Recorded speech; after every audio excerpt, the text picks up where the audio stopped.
Мы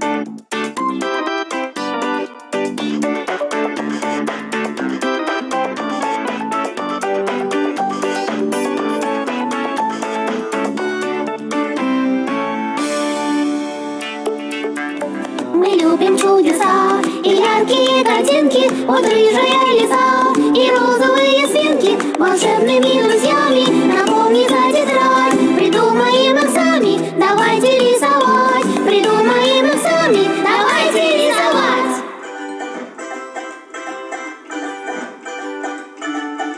С кем тебе не будет скучно, кто с тобой станет послушным, что за зверь будет с тобой дружить.